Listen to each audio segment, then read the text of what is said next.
So Mike Lindell, once known as the My Pillow guy, better known as the MyConspiracy guy, got slapped down in court again. Yesterday, a federal judge ruled that at least 51 of the statements that Mike Lindell has perpetuated against Smartmatic are outright false. Not exaggerated, not questionable, not up for debate, false. And the judge didn't mince words either. He said no reasonable person would find any of those claims to be true. Now, Lindell loves to be the martyr. He likes to cry in interviews that he's broke, that he's in ruins, that the deep state's out to get him, and tries to paint himself as a freedom fighter. But this isn't persecution, it's accountability. He didn't just say a few crazy things on a live stream, he launched a full-scale campaign against a real company, real people, and against the very foundation of how we choose leaders in this country. And let's not forget, a couple months ago, a jury awarded Eric Coomer $2.3 million because of Mike Lindell's defamation against him. He's been held in contempt for failing to turn over financial documents.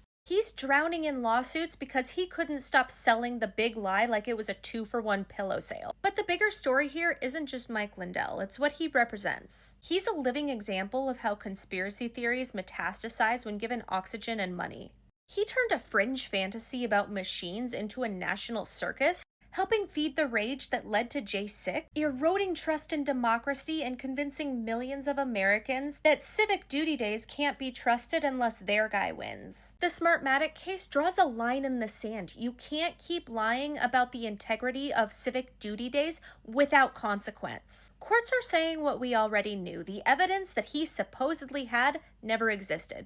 That his crusade wasn't about truth, it was about clout and cash. And now we just have to wait for the jury to rule on malice and damages, find out how much this crusade really cost him. And it could be massive, up to $1.5 billion, which we all know he doesn't have. And here's the real irony. Lindell has always sold himself as a patriot defending America. But undermining democracy, pushing baseless lies, and profiting off division, that's not patriotism, it's sabotage. So sure, Mike might be ranting about how he's the victim, but the ruling is proof that he's not being silenced, he's being held responsible. And that's a precedent that we desperately need because the next Lindell is out there, waiting to cash in on the next big lie. Now, we should know more by December, but this isn't over yet. He's going to appeal. And in my opinion, he'll probably grift his supporters like crazy. So I'll keep you updated and I will let you know as soon as we have an on-air response from him.